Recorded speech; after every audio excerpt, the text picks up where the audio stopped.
যখন এই ঘটনা আল্লাহর নবী শুনতেছিলেন, আল্লাহর নবীর চক্ষু থেকে বেয়ে বেয়ে বেয়ে বেয়ে পানি পড়ে দাড়ি মোবারক পর্যন্ত ভিজে গিয়েছিল।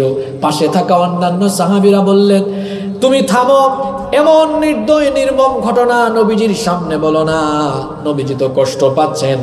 আল্লাহর নবী অন্যান্য সাহাবীদেরকে থামিয়ে দিলেন, থামিয়ে দিয়ে বললেন, তাকে বলতে দাও। আল্লাহর নবী এত বেশি কান্না করেছিলেন, কান্না করতে করতে আল্লাহর নবীর দাড়ি মোবারক পর্যন্ত ভিজে গিয়েছিল। আল্লাহর নবী পুরা ঘটনাটা শোনার পরে বললেন, আহারে, মানুষ কি করে তো নির্দয় নির্মম আর নিষ্ঠুর হতে পারে। জাহেলি যুগের এই মূর্খ মানুষেরা যখন নারীদের প্রতি এমন বৈষম্যমূলক আচরণ করত, এই পৃথিবীতে একজন মহামানবকে আল্লাহ পাঠালেন, যিনি এসে অধিকার বঞ্চিত সেই নারীদের অধিকার প্রতিষ্ঠা করলেন। তিনি এসে বললেন, খবরদার, তোমাদের ঘরে কোনো কন্যা সন্তান জন্ম নিলে রাগ করে, ক্ষোভে বা অভিমানে কিংবা অপমান বা লজ্জিত হয়ে সেই কন্যা সন্তানকে তোমরা জীবিত অবস্থায় পুঁতে ফেলো না, জীবিত অবস্থায় তাকে হত্যা করে ফেলো না। আল্লাহর নবী এসে নিষেধ দিলেন। আবার আল্লাহ তাআলা কোরআনে কারীমের সেই সকল অসভ্য বর্বর সমাজের মানুষদের খাসলত কোরআনে কারীমে তুলে দিলেন।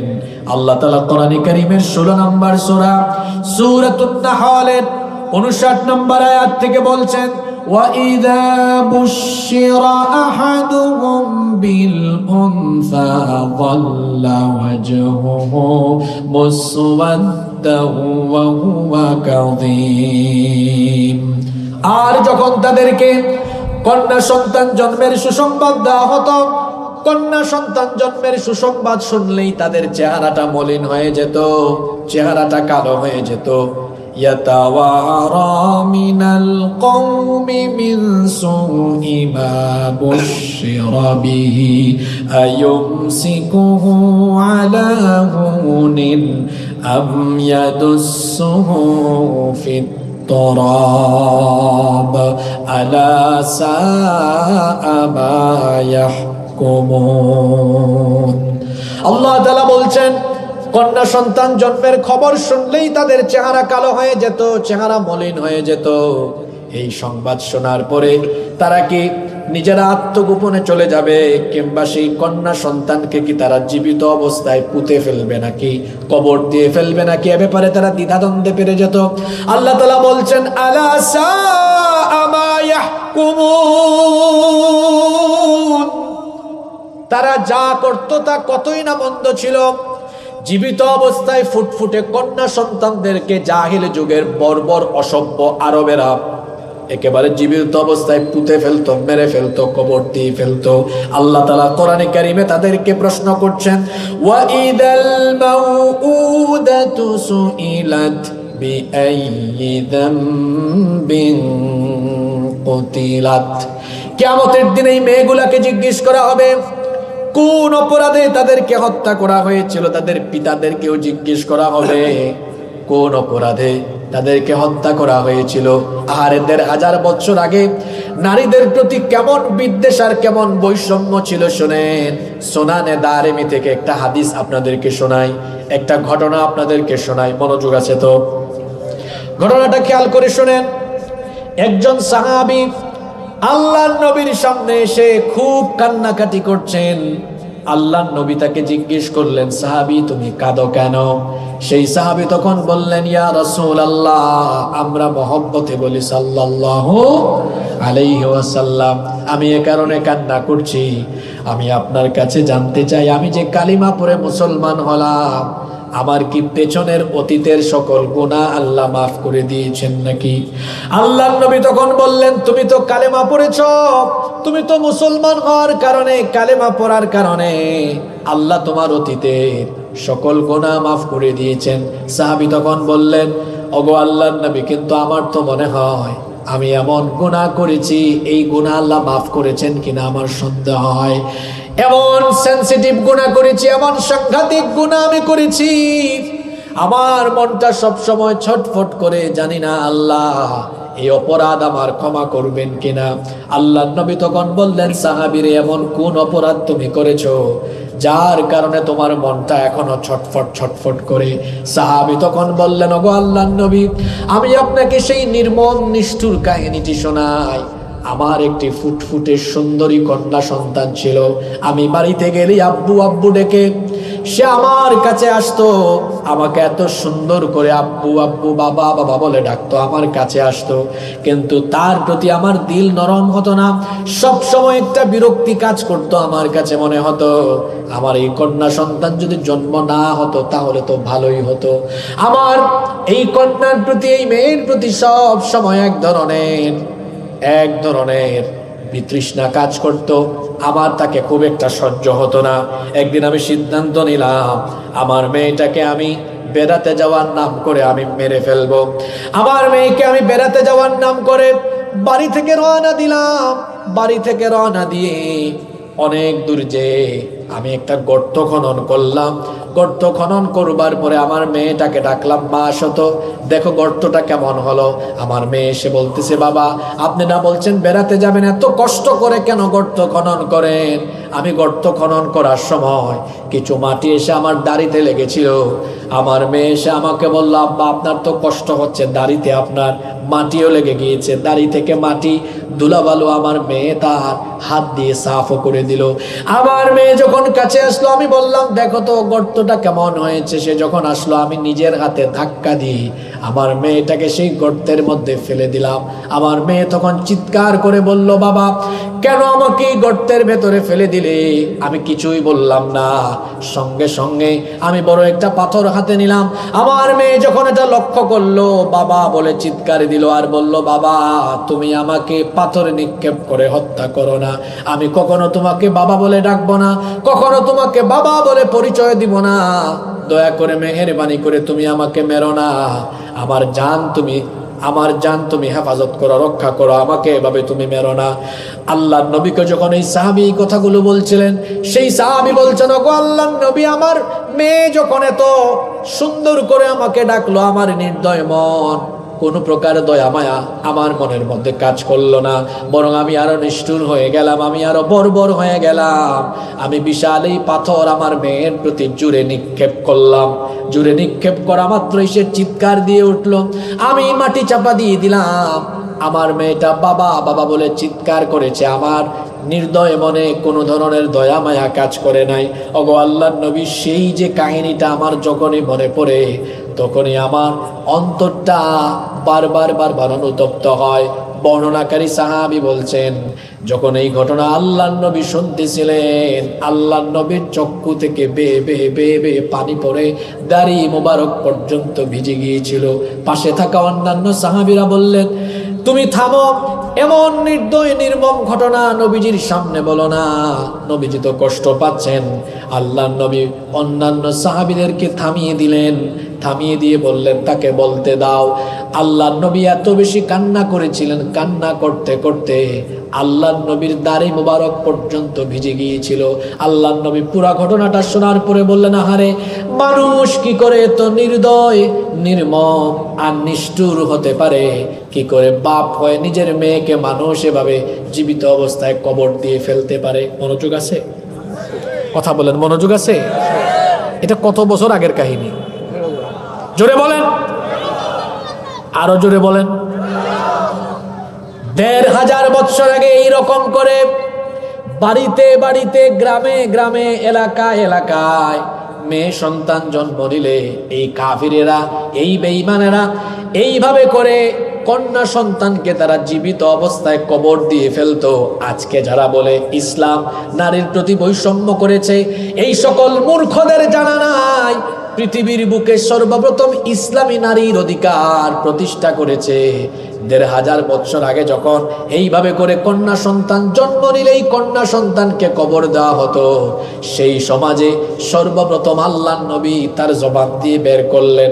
আল্লাহর নবী কাফের মুশরিকদেরকে বললেন, কন্যা সন্তান জন্ম নিলে তাকে তোমরা নিজেদের জন্য অপমানকর, লজ্জাকর মনে করো না, বরং কন্যা সন্তানকে নিজের জন্য বরকতময় মনে করো।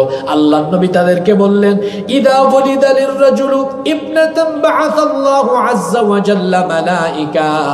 আল্লাহর নবী বললেন, যখন কোন ঘরে কন্যা সন্তানের জন্ম হয় আল্লাহ তাআলা খুশি হয়ে সঙ্গে সঙ্গে ওই ঘরের মধ্যে রহমতের ফেরেশতা নাজিল করে দেন। সুবহানাল্লাহ। আরো আস্তে বলেন সুবহানাল্লাহ। রহমতের ফেরেশতা আগমন করে ইয়াকুলুনা, এরপরে তারা বলতে থাকে আসসালামু আলাইকুম আহলাল বাইত। রহমতের ফেরেশতারা এসে বলে যেই ঘরে কন্যা সন্তানের জন্ম হলো এই ঘরের সবার উপরে সালাম। ইয়াকতানিফুনা বিআজনিহাতিহিম ওয়া ইয়ামসাহুনা বিআইদিহিম আলা রাসিহা। এরপরে রহমতের ফেরেশতারা ওই কন্যা সন্তানের মাথার মধ্যে হাত বুলিয়ে দেয়, হাত বুলিয়ে দিয়ে দিয়ে বলতে থাকে ইয়াকুলুনা দাঈফাতান খারাজাত মিন দাঈফাত, দুর্বল সত্তা থেকে আরেকটি দুর্বল সত্তা জন্ম নিয়েছে। আল কাইয়িমু আলাইহা মুআনুন ইলা ইয়াউমিল কিয়ামাহ, যে কন্যা সন্তান এই ঘরে জন্ম নিল এই কন্যা সন্তানকে যদি পিতা মাতা আদর স্নেহ মমতা ভালোবাসা দিয়ে প্রতিপালন করে এই পিতা মাতার উপরে কিয়ামত পর্যন্ত আল্লাহর সাহায্য অবধারিত থাকবে। এখানে যারা আছেন মেয়ে সন্তান আছে, অনেক বাবা আছেন না? আমাদের সমাজে অনেক মানুষ মেয়ে জন্ম নিলেই তার চেহারা কালো, মুখ কালো হয়ে যায়, মলিন হয়ে যায়। সে চিন্তা করে আরে যদি ছেলে হইতো ইনকাম করে খাওয়াইতো, মেয়ে তো হয়ে গেছে। বুঝে না মেয়ে সন্তান হলো বরকতের প্রতীক, রহমতের প্রতীক। এখানে আলেমরা বসে আছেন, জিজ্ঞেস করেন এরকম একটা হাদিস ছেলেদের ব্যাপারে আছে কিনা যে ছেলেরা জন্ম নিলে এইভাবে রহমতের ফেরেশতারা এসে দোয়া করে। কিন্তু কন্যা সন্তানের ব্যাপারে হাদিস আছে, যেই ঘরে কন্যা সন্তান জন্ম নেয় সেই ঘরে রহমতের ফেরেশতারা এসে ওই ঘরের প্রতি সালাম দিয়ে মা বাবার জন্য দোয়া করে বলে যায় যদি মা বাবা এই কন্যা সন্তানকে স্নেহ মমতা ভালোবাসা দিয়ে লালন পালন করে সৎ পাত্রস্থ করে এই মা বাবাকে আল্লাহ তাআলা তার জান্নাত দিয়ে দিবেন। ইসলাম নারীর প্রতি জুলুম করলো, বৈষম্য করলো না অধিকার দিল? জোরে বলেন অধিকার। কন্যা সন্তান জন্ম নিলে আমাদের চেহারা অনেকের কালো হয়ে যায়। অনেকে আছে তার ঘরে 2টা 3টা কন্যা সন্তান জন্ম নিয়েছে, বউয়ের সাথে ভালো আচরণ করে না, বলে তোমার কি হইল বুঝলাম না, তুমি খালি মেয়ে সন্তান জন্ম দাও। শোনেন, এজন্য আপনি কোনো নারীকে দোষারোপ করবেন না, কারণ সন্তানটা ছেলে হবে না মেয়ে হবে, এজন্য কন্ট্রিবিউশন পুরুষেরও আছে, অর্থাৎ স্বামী এবং স্ত্রী উভয়েরই আছে। আর সবচাইতে বড় কথা হলো এটা ছেলে হবে না মেয়ে হবে এটা নির্ধারণ করেন কে? আস্তে বলবেন না, জোরে বলেন কে? কন্যা সন্তান জন্ম নিলে মন খারাপ কইরেন না। মাঝে মাঝে মনে হয় যে ছেলের চাইতে মেয়েরা আরো বেশি মা বাবার সাথে সুন্দর আচরণ করে, ছেলেদের চাইতে মেয়েরা অনেক সময় দেখবেন মা বাবার আরো বেশি কাজে লাগে, হয় কি হয় না? আর মেয়ে হইলে আপনি বেজার হয়ে যাইয়েন না। দেখেন তো আমার আপনার প্রিয় নবী মুহাম্মদুর রাসূলুল্লাহ সাল্লাল্লাহু আলাইহি ওয়াসাল্লামের যতগুলো ছেলে আল্লাহ দিয়েছেন সবাইকে আল্লাহ উঠায় নিয়েছেন। আল্লাহর নবীর যারা বেঁচে ছিল তারা ছেলে না মেয়ে? জোরে বলেন ছেলে না মেয়ে? অনেকে আছে মেয়েদের বাপকে মেয়ের মাকে গালি দেয় বলে এদের খালি মেয়ে হয়। খবরদার, মেয়েদের বাপ মাকে কখনো গালি দিয়েন না, কারণ যারা কন্যা সন্তানের পিতাকে কষ্ট দিল তারা যেন রসুলকেই কষ্ট দিল। কারণ আমার রসুলের তো সব মেয়ে সন্তান ছিল।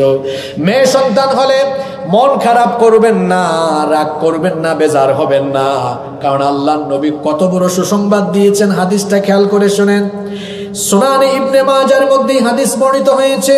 আল্লাহর নবী বলেছেন, মান কানা লাহু সালাতু বানাত ফাসাবারা আলাইহিন্না ওয়া আত'আমাহুন্না ওয়া সাকাহুন্না ওয়া কাসাহুন্না মিন জিদাতিহি কুন্না লাহু হিজাবাম মিনান নারি ইয়াউমাল কিয়ামাহ।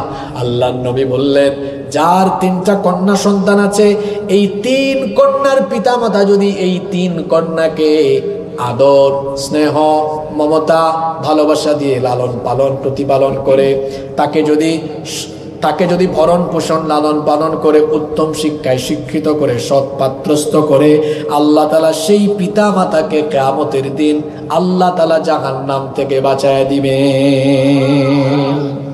সুবহানাল্লাহ পড়বেন না? আল্লাহর নবী একদিন সাহাবীদের সামনে বলছেন, শোনো সাহাবীরা, যার দুইটা কন্যা সন্তান আছে, এই দুই কন্যা সন্তানকে যারা আদর স্নেহ মমতা ভালোবাসা দিয়ে লালন পালন করবে, আমার দিকে তাকান। আল্লাহর নবী দুইটা আঙ্গুল ওয়াদাম্মাস সাব্বাবাতি ওয়াল ওয়াসতা, এই দুই আঙ্গুল সাহাবীদেরকে দেখায় বললেন, এই দুইটা আঙ্গুল যেমন খুব কাছাকাছি, এই দুইটা আঙ্গুলের মধ্যে যেমন কোনো ব্যবধান নাই, দুইটা আঙ্গুল যেমন খুব কাছাকাছি, কিয়ামতের দিন দুই মেয়ের মা বাবা আর আমি এইভাবে এক জান্নাতে অবস্থান করব।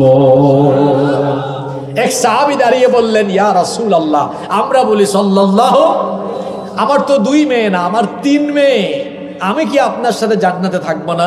রাসূল বললেন, তুমিও আমার সাথে জান্নাতে থাকবে। সুবহানাল্লাহ।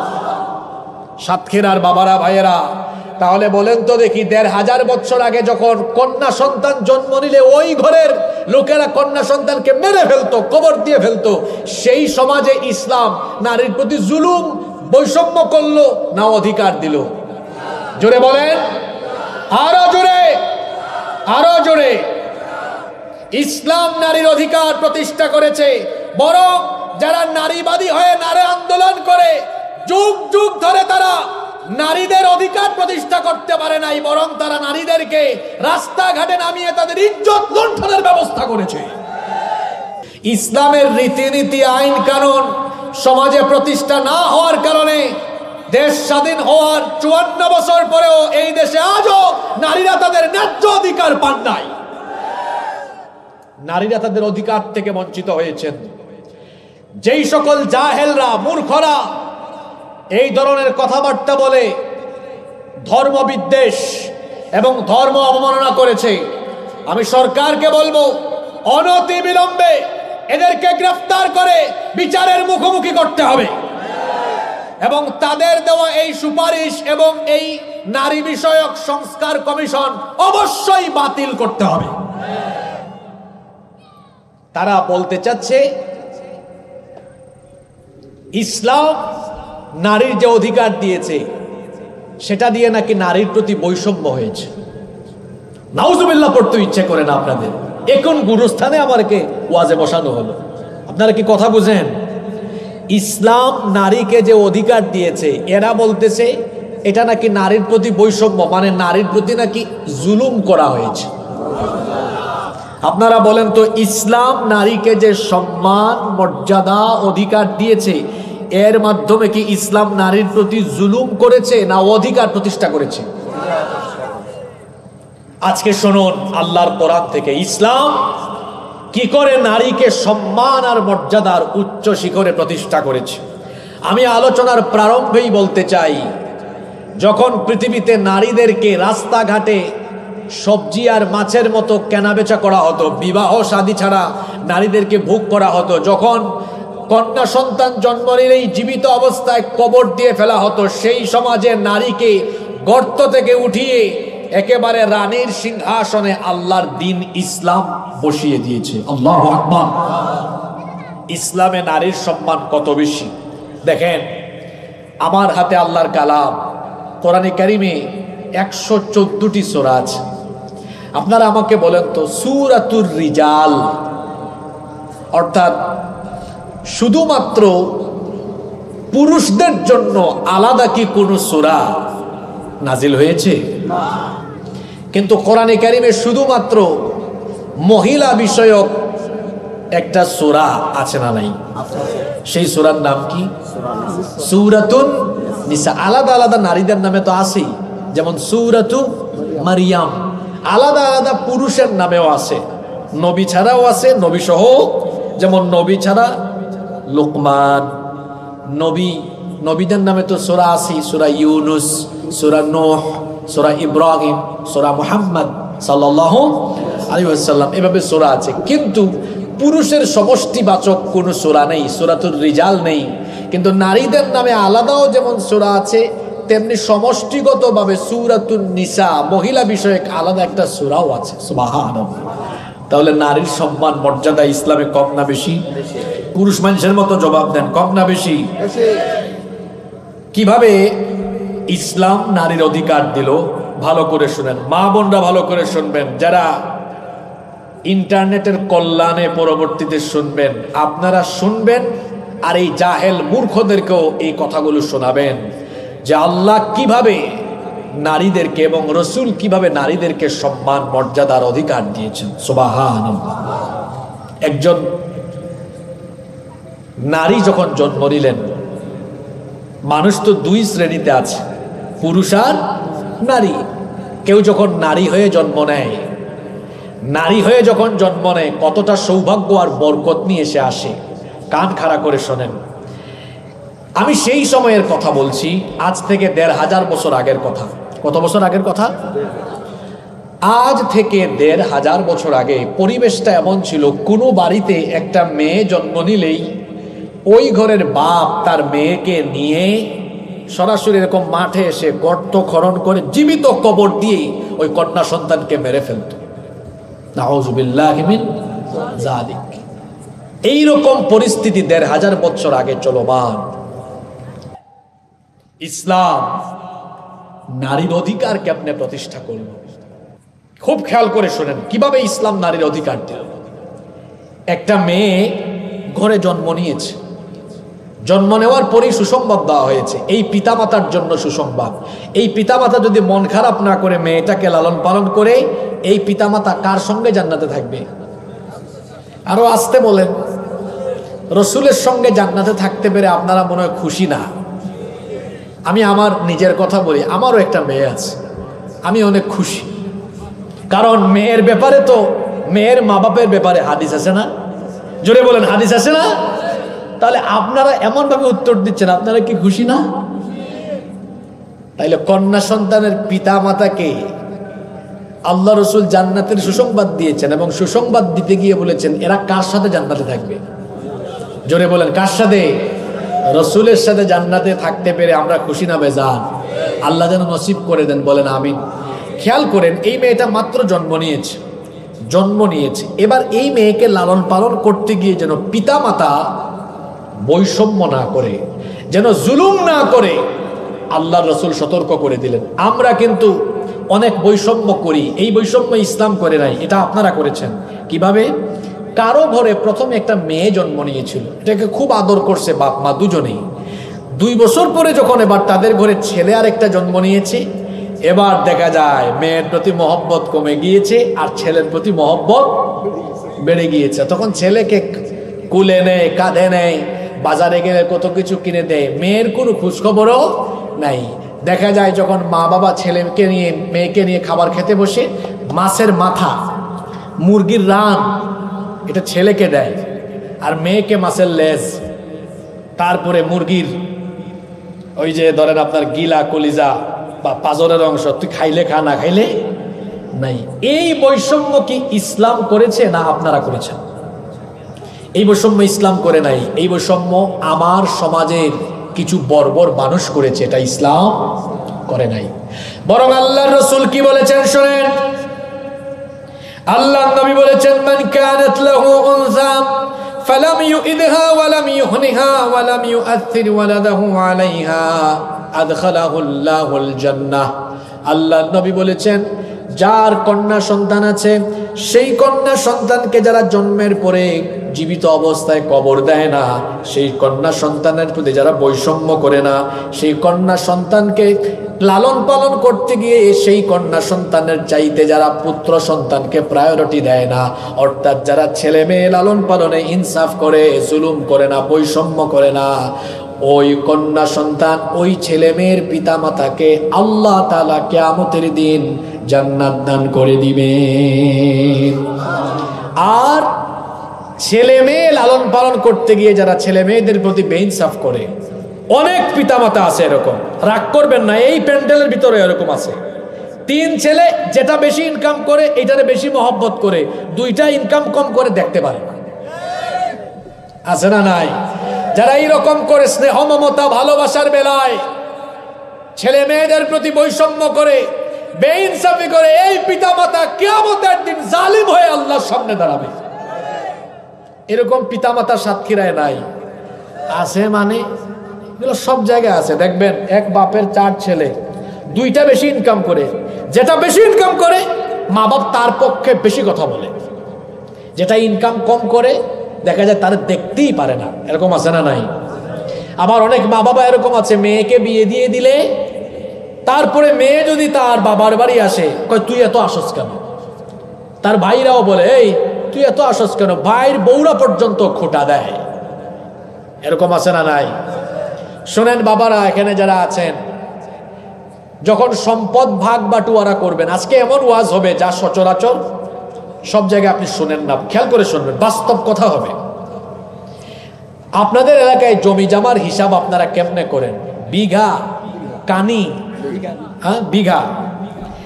এক বাপের 4 ছেলে 2 মেয়ে, সম্পদ আছে 20 বিঘা।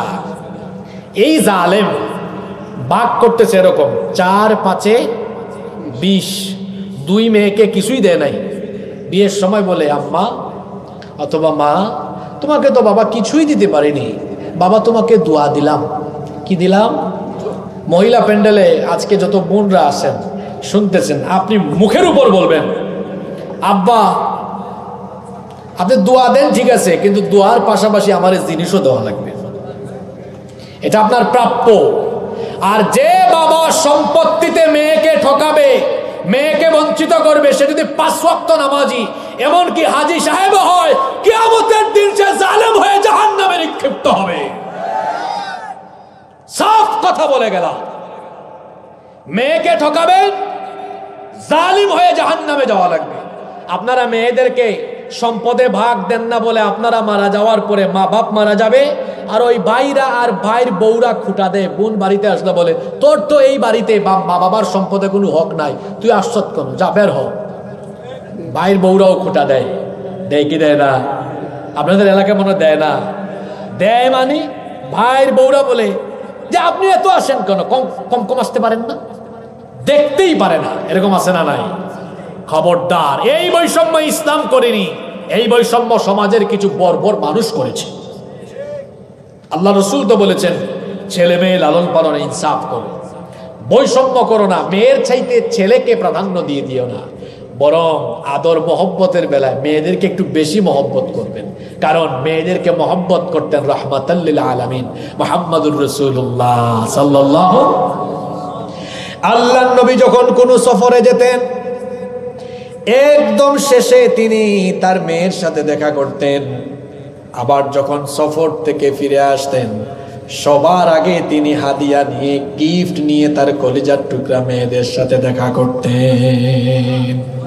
আপনারা শুধু সুবহানাল্লাহ কইতে পারবেন, কিন্তু আপনাদের কাজ কি? যখন সাতক্ষীরায় যান, ঢাকায় যান, দেশের বাইরে যান, কোনো কিছু আনলে আগে আপনি আপনার বউ, আপনার ছেলে সবার ভাগ দেওয়ার পরে বলেন আমার ফাতেমা কোথায়, আসো ধরো, লাস্টে। আর আল্লাহ রসুল করতেন এটা লাস্টে না ফার্স্টে? জোরে বলেন। মেয়েদের প্রতি জুলুম করবেন না, অবিচার করবেন না। দেখেন ইসলাম কিভাবে নারীর অধিকার, সম্মান আর মর্যাদা প্রতিষ্ঠা করলো। যেখানে নারীর কোনো ইজ্জত ছিল না, সম্মানই ছিল না, জন্ম নিলেই জীবিত অবস্থায় পুঁতে ফেলা হতো, সেই যুগে ইসলাম নারীর এমন ভাবে মর্যাদা দিল। আল্লাহ নবী বললেন এই মেয়েদেরকে তোমরা হত্যা করো না, যেই মেয়েদেরকে তোমরা নিজেদের জন্য অপমানকর মনে করো, বরং এই মেয়েদেরকে লালন পালন করলে আল্লাহ তোমাদের উপরে রহমত আর বরকত বাড়িয়ে দিবে। ইসলাম বলল কন্যা সন্তান নারী হলো রহমত আর বরকতের প্রতীক। সুবহানাল্লাহ পড়বেন না? এই মেয়ে বড় হচ্ছে এই ঘরে, খেয়াল করেন, আমি একদম ফার্স্ট থেকে ধরলাম ধারাবাহিকভাবে। এই মেয়ে জন্ম নিয়েছে, এবার এই মেয়েটা ঘরের মধ্যে বড় হচ্ছে। প্রথমে তার মা বাবাকে রেড অ্যালার্মিং দেওয়া হয়েছে, সতর্কবার্তা, খবরদার বাপ হয়ে মা হয়ে মেয়ের প্রতি বেইনসাফ করো না। এবার ওই ঘরে তো মা বাবা ছাড়াও ভাই থাকে না, জোরে বলেন থাকে না? এবার ভাইকেও সতর্কবার্তা দেওয়া হলো, তুমি তোমার বোনের প্রতি অবিচার করো না, তোমার বোনের কোনো হক নষ্ট করো না। আল্লাহ নবী বললেন যে ছেলে, যে ভাই তার বোনের হক নষ্ট করবে, কিয়ামতের দিন সেও জালিম হয়ে আল্লাহর সামনে দাঁড়াবে। আর যে ভাই তার বোনের হক নষ্ট করবে না, তার বোনের হক আদায় করবে, আল্লাহ ওই ভাইয়ের প্রতি কিয়ামতের দিন দয়া করবে। খেয়াল করেন, এই মেয়েটা বড় হচ্ছে, তার মা বাপকেও সতর্কবার্তা, তার ভাইকেও সতর্কবার্তা। এবার এই মেয়েটি ঘরে জন্ম নিচ্ছে, এখন শিক্ষা গ্রহণ, তার বয়স 5-6 বছর হয়ে গেল, শিক্ষা গ্রহণ শুরু হলো। শুধু ছেলে পড়াশোনা করবে আর মেয়ে পড়াশোনা করবে না, এমনটা কি হতে পারে? পৃথিবীর বুকে নারী শিক্ষার কথা সর্বপ্রথম বলেছেন রাহমাতাল লিল আলামিন মুহাম্মাদুর রাসূলুল্লাহ, আমরা বলি সাল্লাল্লাহু আলাইহি ওয়াসাল্লাম। আজকে আমার দেশে এমন কিছু বর্বর অসভ্য মানুষ বের হয়েছে যারা বলে ইসলাম পর্দার নাম করে নারীদেরকে ঘরের ভিতরে আটকিয়ে রেখেছে, শিক্ষা দীক্ষার ক্ষেত্রে ইসলাম বাধা হয়ে দাঁড়িয়েছে। এরা আসল এবং প্রকৃত ইতিহাস জানে না। পৃথিবীর বুকে সর্বপ্রথম নারী শিক্ষার কথা বলেছেন মুহাম্মাদুর রাসূলুল্লাহ সাল্লাল্লাহু আলাইহি ওয়াসাল্লাম। এমনকি আপনারা তো জানেনই, এই কোরআনের সর্বপ্রথম আয়াত নামাজ নিয়ে নয়, রোজা নিয়ে নয়, হজ নিয়ে নয়, যাকাত নিয়ে নয়। প্রথম আয়াত শিক্ষা ব্যবস্থার আয়াত, ইকরা বিসমি রাব্বিকাল্লাযী খালাক, পড়ো তোমার রবের নামে যিনি তোমাকে সৃষ্টি করেছেন। আল্লাহ তাআলা নারী পুরুষ সকলকে পড়ার আদেশ দিয়েছেন। আবার নবীজি বলেছেন জ্ঞানার্জন নারী পুরুষ সবার জন্য ফরজ। এইভাবে করে ইসলাম শুধু পুরুষদেরকে জ্ঞান অর্জনে উৎসাহিত করেনি, বরং পুরুষ নারী সকলের জন্য ইসলাম জ্ঞান অর্জনকে বাধ্যতামূলক করে দিয়েছে। সুবহানাল্লাহ। তাহলে ইসলাম কি জ্ঞানার্জনে, শিক্ষা গ্রহণে নারীদের প্রতি জুলুম করেছে না অধিকার দিয়েছে? আজকে সাতক্ষীরায় আছি না উত্তরবঙ্গে আছি আমি নিজেও বুঝতেছি না। আর যারা মাঝখান থেকে উঠেন, 1 মিনিট সময় দিলাম উঠে চলে যান, এই ধরনের মানুষকে আমি দেখতে পারি না। এরা হচ্ছে খুবই জঘন্য, যারা পরিবেশকে নষ্ট করে। আর যারা শেষ পর্যন্ত আসছেন, যারা হুজুরের চেহারা দেখার জন্য আসছিলেন, একটু উঁচা হইলাম, দেখছেন, চলে যান। যারা কণ্ঠ শুনতে আসছেন চলে যান। আর যারা আসছেন না, আজকে কোরআনের কথা শুনবো, তারা চুপচাপ বসেন। আমরা কয়েক মিনিটে অনেক দামি দামি কথা শুনবো আজকে ইনশাআল্লাহ। দেখেন, এই মেয়েটা ঘরে জন্ম নিল, জন্মের সময় ইসলাম বৈষম্য দূর করলো, লালন পালনের সময় বৈষম্য দূর করে তার অধিকার দিল, শিক্ষা গ্রহণে দিল। এই মেয়েটা বড় হয়ে গেছে, এখন তার 17, 18, 19 বছর হয়ে গেছে। মেয়েটাকে বিয়ে দেওয়া লাগবে না? কথা বলেন, বিয়ে দেওয়া লাগবে না? বিয়ের কারবার দেওয়ায় আপনারা কি করছেন? জঘন্য জঘন্য নিয়ম কানুন করে রেখেছেন। একটা মেয়েকে বিয়ে দেওয়ার ক্ষেত্রে দেখা যায় ওই বাবা ওই মা কত মুসিবতে পড়েন। আজকে যৌতুক চালু হয়েছে, নীরব যৌতুক। অনেকে আবার যৌতুক নাম দেয় না, কিন্তু কৌশল করে খায়। কিভাবে খায়? যখন বিয়ে হচ্ছে তখন মেয়ের বাপ বলে যে বিআই সাহেব, আমার মেয়ের সাথে কি কিছু দেওয়া লাগবে? ছেলের বাপ বলে আপনার মেয়েকে আপনি খুশি হইয়া যা দেন, খুশি হইয়া যা দেন। এখন খুশি হইয়া দিতে গিয়া যদি এলাকাতে থাকা তাদের যে বানানো রীতিনীতি এটা যদি না মানে, অনেক এলাকায় আছে, আপনাদের এলাকায় এটা আছে কিনা জানি না, একদম বাথরুমের বদনা থেকে নিয়ে এসি পর্যন্ত ফার্নিচার তো আছে, সব দেওয়া লাগে। আপনাদের এলাকায় এগুলো আছে? আপনাদের এলাকায়? আলহামদুলিল্লাহ, আলহামদুলিল্লাহ, আলহামদুলিল্লাহ বলেন। অনেক এলাকায় আছে, অনেক এলাকায় এটা আছে। তারপরে ফিক্সড করে দেয় আমাদের এত মানুষকে খাওয়াইতেই হবে। আবার আইটেমও ফিক্সড করে দেয়, মেনু, যে এই মেনু থাকা লাগবে। ওই যে চট্টগ্রামে এক জায়গায় চিংড়ি মাছ দেয় নাই বলে বিয়ের আসর থেকে বর চলে গেছে, বিয়েই হয় না।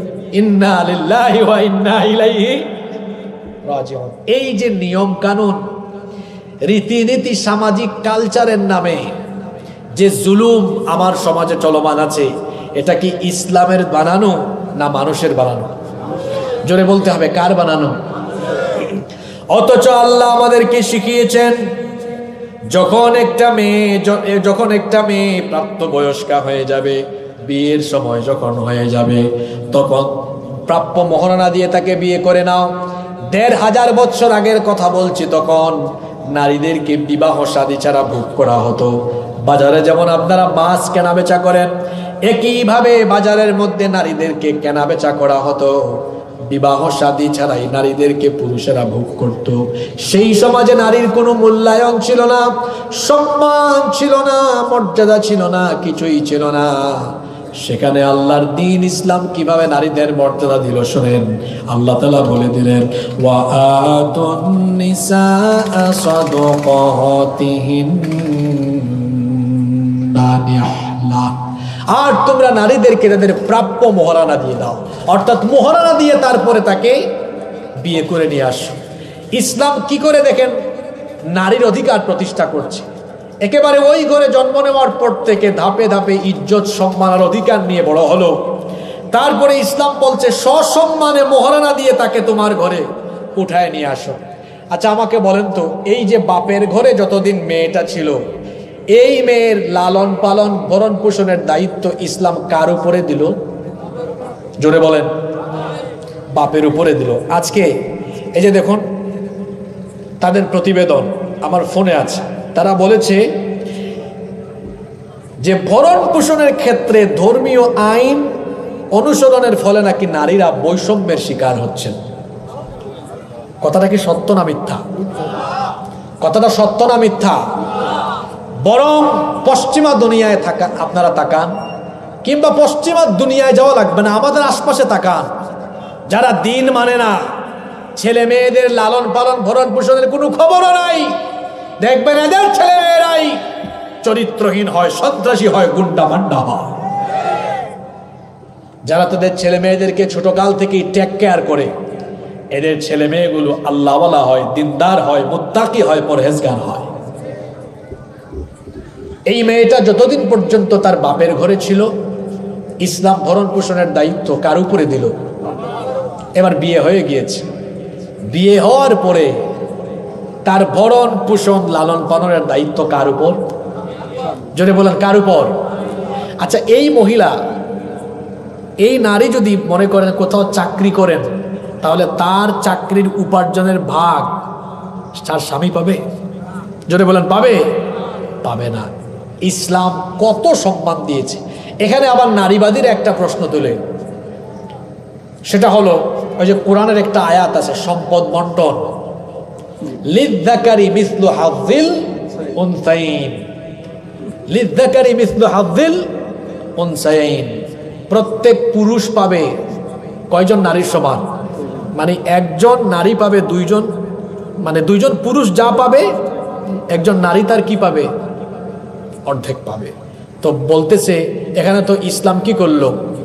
নারীর প্রতি বৈষম্য করলো। এখন সে এক জায়গাতে দেখেছে, বাকি জায়গাও তো দেখতে হবে। একজন পুরুষ সম্পদ পাইছে শুধু তার বাপ থেকে, কিন্তু একজন নারী বাবা থেকে পাচ্ছে, আবার স্বামী থেকে পায় না। জোরে বলেন স্বামী থেকে পায় না। মাঝে মাঝে তার ভাইও দেয় খুশি হয়ে, মাঝে মাঝে তার ছেলেরাও খুশি হয়ে দেয়। তাইলে একজন পুরুষ তার পাওয়ার জায়গা কয়টা? আর একজন নারীর কি একটা? জোরে বলেন একটা না একাধিক? তাহলে হিসাব করে দেখা যায় নারী বেশি পায় না পুরুষ বেশি পায়? জোরে বলেন কে বেশি পায়? তাহলে ইসলাম কি নারীর প্রতি জুলুম করলো না ইনসাফ করলো? তারা বলে যে না, ইসলাম তো নারী পুরুষকে সমান অধিকার দেয় নাই। শোনেন, এই কথাটা আপনারা বেশি বেশি ছড়িয়ে দিবেন। সমতাই ন্যায্যতা নয়। কথাটা কি বললাম? সমতাই ন্যায্যতা নয়, বরং যার যতটুকু প্রাপ্য তাকে ততটুকু দিতে হবে। নারী পুরুষ যদি সমানই আপনি হিসাব করেন, আচ্ছা বলেন তো কাপড় দিয়ে হিসাব করেন, একজন পুরুষের যে পরিমাণ কাপড় লাগে, এই কাপড় এই পরিমাণ এতটুকু সমান সমান করে নারীকে দিলে এটা কি নারীর সতর বা তার ইজ্জত আব্রু ঢাকার জন্য যথেষ্ট হবে? জোরে বলেন যথেষ্ট হবে? মনে করেন আপনার দুই সন্তান, একটা ছেলে একটা মেয়ে, এখন দুইজনই কাপড় বানাবে। ছেলে বানাবে পাঞ্জাবি পায়জামা, কয় গজ লাগবে? 6 গজ লাগবে। কেন? 5 গজের ভিতরে হয়ে যাবে। কিন্তু একটা মেয়ে 3 পিস বানাবে, তারপরে বোরখা বানাবে, তার কি 5 গজে হবে? তা আপনি যদি বলেন না নারী পুরুষ সমান অধিকার, এরও 5 গজ এরও 5 গজ হবে, তাহলে সমতাই ন্যায্যতা নয়, বরং যার যতটুকু প্রাপ্য তাকে ততটুকু দিতে হবে। ইসলাম তাই করেছে। ইসলাম নারীকে তার প্রাপ্য হক দিয়েছে। এজন্য দেখা গিয়েছে অনেক ক্ষেত্রে নারী পুরুষের থেকে বেশি পেয়ে গিয়েছে। সুবহানাল্লাহ। একটু পরে আমাদের পয়েন্ট আসতেছে, যেমন বাবা আর মা, মা আর বাবা, এই দুজনের মধ্যে পিতা এবং মাতা, মা আর বাবা, এই দুজনের মধ্যে বাবার চাইতে মায়ের হক কয় গুণ বেশি? কথা বলেন না কেন? 3 গুণ। তাহলে এখানে ইসলাম নারীর অধিকার এবং সম্মান কমিয়ে দিল না বাড়িয়ে দিল? কেন বাড়িয়ে দিল তারও ব্যাখ্যা একটু পরে আসবে ইনশাআল্লাহ। তো দেখেন, এই নারীকে বিয়ে করে আনা হলো একদম মোহরানা দিয়ে। আর 1500 বছর আগে বিয়ে হইতো কিভাবে? ওই যে আপনারা আজকে আর গতকাল মাছ কিনতে গেছিলেন না বাজারে, এই মাছটা কত? 1500, 1200 টাকা দিব, দাও। ঠিক একইভাবে বাজারে গিয়ে বলতো এই নারীর দাম কত? এত, এত দিব, দাও। এইভাবে করে কেনা বেচা করে বিবাহ শাদী ছাড়াই নারীদেরকে জাহেলি সমাজে ভোগ করা হতো। সেই সমাজে ইসলাম এসে বলল, খবরদার, নারীকে এভাবে কেনা বেচা করতে পারবা না, বরং পছন্দ হলে শরীয়তের রীতিনীতি মোতাবেক বিবাহের প্রস্তাব দিয়ে ন্যায্য মহারানা দিয়ে তারপরে স্ত্রীর সম্মান মর্যাদা দিয়ে তাকে ঘরে উঠায় নিতে হবে। আল্লাহু আকবার। ইসলাম নারীর প্রতি বৈষম্য করলো না অধিকার দিল? জোরে বলেন। এবার আপনার ঘরে স্ত্রী হয়ে যে মেয়েটি আসলো, তার সাথে আপনি দাসীর মতো আচরণ করতে পারবেন না, ইসলাম নিষেধাজ্ঞা দিয়েছে। এখানে তো অনেক ভাইয়েরা আছেন, ওয়াজ শুনতে চলে আসছেন, আজকে সারাদিন বউয়ের সাথে খিটখিট খিটখিট করে আসছেন, আছে না? খবরদার, নিজেদের বিবির সাথে খিটখিট খিট আচরণ করবেন না। আল্লাহ তাআলা কোরআনে কারিমে বলেছেন, ওয়াআশিরুহুন্না বিল মা'রুফ, তোমাদের স্ত্রীদের সাথে তোমরা সদাচার করো। হুন্না লিবাসুল লাকুম ওয়া আনতুম লিবাসুল লাহুন, তারা হলো তোমাদের পোশাক, তোমরা হলে তাদের পোশাক। আল্লাহ তাআলা অন্য আয়াতে বলেছেন, তোমাদের স্ত্রীদেরকে আল্লাহ তোমাদের জন্য প্রশান্তির জায়গা বানিয়েছেন, তোমাদের জন্য শান্তির জায়গা বানিয়েছেন। আপনি আপনার স্ত্রীর কাছে প্রশান্তি অনুভব করতে পারবেন, স্ত্রীর সাথে খারাপ আচরণ করবেন না। আল্লাহর নবী বলেছেন, খায়রুকুম খায়রুকুম লিআহলি, আল্লাহর নবী বলেছেন তোমাদের মধ্যে সেই ব্যক্তি উত্তম যে তার স্ত্রীর কাছে উত্তম। আল্লাহর নবী বলেছেন, আমি আমার স্ত্রীদের কাছে সর্বোত্তম। সুবহানাল্লাহ। আপনি কতটা ভালো না কতটা খারাপ এটা আপনার স্ত্রীর চাইতে ভালো কেউ জানে না। এই যে আমাদের মতো বহু হুজুররাই কিন্তু বউয়ের কাছে খেজুর, স্ত্রীর কাছে ভালো হতে পারে এটা এতটা সহজ বিষয় নয়। দেখেন, আল্লাহর নবী যখন হেরা গুহায় ওহীপ্রাপ্ত হলেন, ঘরে এসে আম্মাজান খাদিজা রাদিয়াল্লাহু আনহাকে বললেন, খাদিজা, আমি ভয় পেয়েছি, জাম্মিলুনি, আমাকে কম্বল দিয়ে ঢেকে দাও। লাকাদ খাশিতু আলা নাফসি, আমি আমার নিজের জীবনের উপর শঙ্কা করছি। তখন তার স্ত্রী আম্মাজান খাদিজা আত-তাহিরা রাদিয়াল্লাহু আনহা বললেন, আপনাকে কোনো জিন বা ভূত অনিষ্ট আসর করতে পারে না। আপনি তো সব সময় মানুষের উপকার করেন, আপনি সব সময় মানুষের সাথে সুন্দর আচরণ করেন, আমানতের খেয়ানত করেন না, দুর্বলকে সাহায্য করেন, আত্মীয়তার সম্পর্ক রক্ষা করেন। আপনার মতো ভালো মানুষ তো মক্কায় আর নাই। তিনি তখন আল্লাহর নবীর ব্যাপারে বললেন, আপনার মতো ভালো মানুষ তো নয়, আপনাকে কোনো অনিষ্ট আচ্ছন্ন করতে পারবে না। আল্লাহর নবী যখন সর্বপ্রথম খাদিজা রাদিয়াল্লাহু আনহার কাছে নবুয়তের দাওয়াত দিলেন, তিনি তখন বললেন, 15 বছর ধরে আমি আপনার সাথে সংসার করি, আপনার ইনসাইড আর আউটসাইড সব আমার জানা আছে। এতটা কাছ থেকে আমি আপনাকে দেখেছি, আপনার এই চরিত্র সাধারণ মানুষের চরিত্র নয়, প্রমাণ করে এটা পয়গম্বরী চরিত্রের জন্য আমি দেরি করব না। তিনি কালেমা পড়ে নিলেন, লা ইলাহা ইল্লাল্লাহ মুহাম্মাদুর রাসূলুল্লাহ সাল্লাল্লাহু। আজকে বাড়ি যাইয়েন তো, বাড়ি গিয়া বলি, বউ শুনছো, আমি তো পীর হয়ে গেছি, আমার কাছে মুরিদ হও। ভাবি তখন বলবে, তুমি পীর না ক্ষীর, এটা আমার চাইতে ভালো কেউ জানে না। নিজের স্ত্রীর কাছ থেকে ভালো সার্টিফিকেট পাওয়া এটা কিন্তু এত সহজ বিষয় নয়। আল্লাহর নবী যখন তার স্ত্রীকে গিয়ে দাওয়াত দিয়েছেন, নির্দ্বিধায় দাওয়াত কবুল করে নিয়েছেন। আল্লাহু আকবার। স্ত্রীর সাথে খারাপ আচরণ করবেন না। ইসলাম কিভাবে নারীর অধিকার প্রতিষ্ঠা করলো দেখেন। আল্লাহ তাআলা প্রত্যেক পুরুষের জন্য বাধ্যতামূলক করে দিয়েছেন, তারা যেন তাদের স্ত্রীর সাথে সদাচার করে সুন্দর আচরণ করে। অনেকে আমাদেরকে মাহফিলে স্লিপ পাঠায়, হুজুর স্বামীর খেদমতের ওয়াজ একটু করেন। আমাদের দেশে স্বামীর খেদমতের ওয়াজ বেশি হয়, কিন্তু স্ত্রীর অধিকার কেমনে আদায় করতে হয় এই ওয়াজ বাংলাদেশে বড় কম হয়। নিজের স্ত্রীর অধিকার আপনি আদায় করবেন, দেখবেন আপনার বউ আপনার খেদমত এমনি করবে। ভাইরে শোনেন, কারো কাছ থেকে কিছু পেতে হলে তাকে আগে কিছু দিতে হয়। কথা ঠিক না বেঠিক? কথায় আছে না, কিছু পেতে গেলে কিছু দিতে হয়।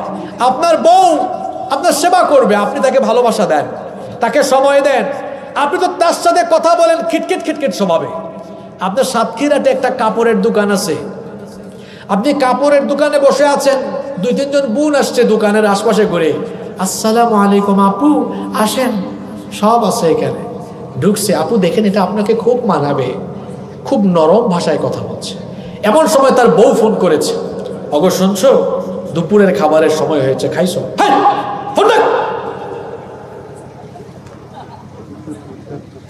বউয়ের সাথে গরম, পরনারীর সাথে কথা বলছেন না কেন? এইরকম স্বভাবের মানুষ তো সাতক্ষীরায় নাই, সব আল্লাহর কুতুব এখানে। তার বউ তার জন্য সাজগুজ করে রেডি আছে একদম। তার বউ বলতেছে, ওগো দেখো না, তোমার জন্য সাজগুজ করলাম। এত সাজগুজ করার কি আছে, যাও ঘুমাও।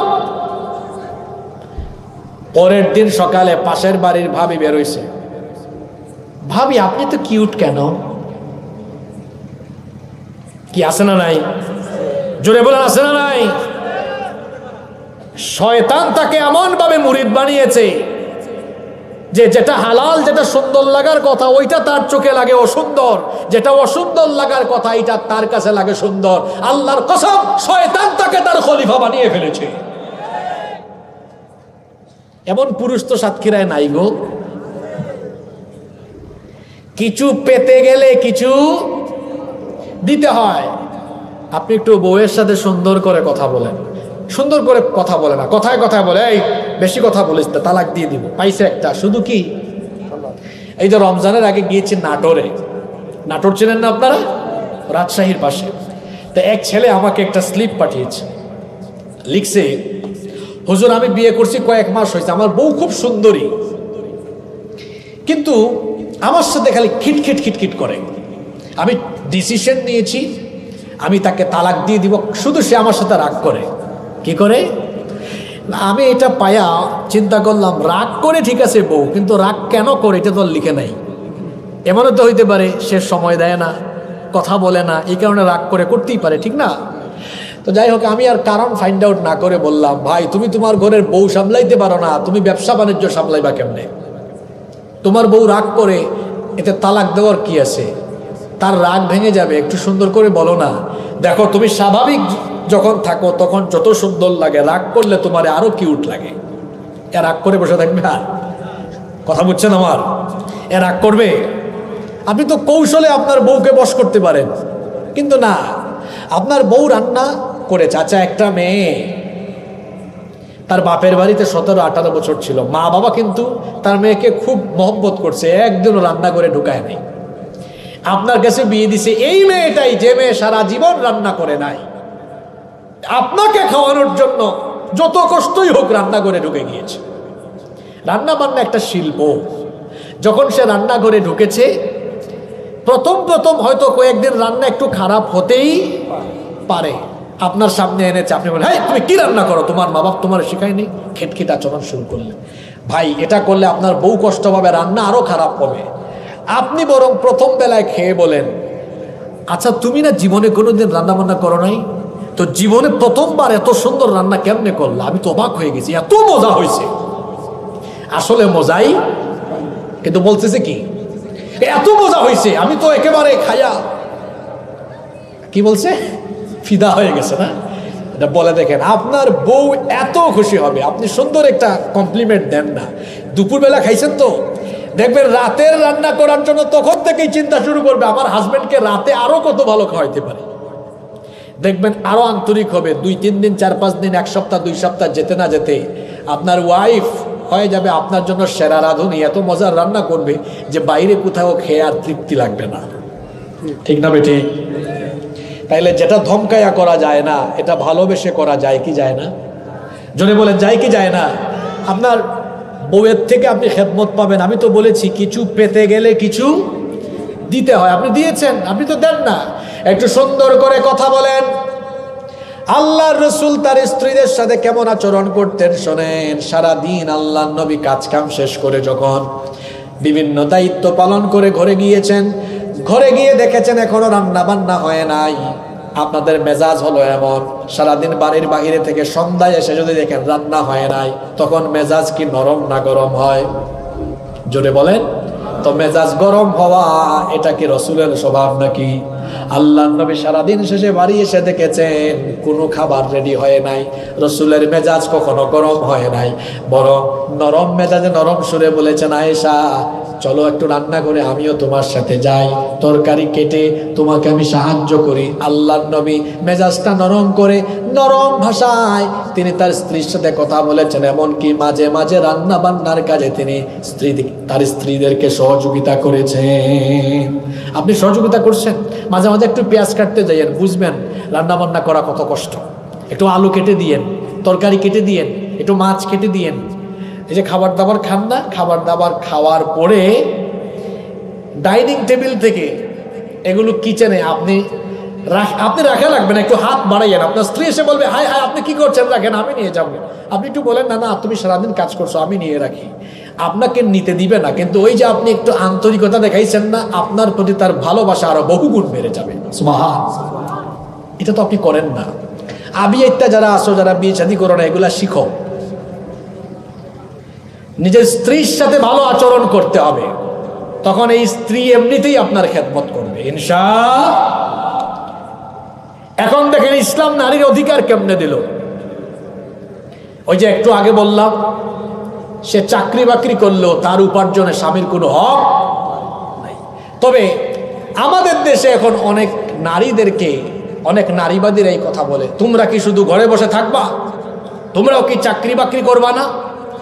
খেয়াল করুন, এই কথাগুলো আপনারা বেশি বেশি ছড়িয়ে দিবেন। ইসলাম নারীকে বানিয়েছে রাজরানী, আর আমার সমাজে কিছু লোক নারীকে বানাতে চায় চাকরানী।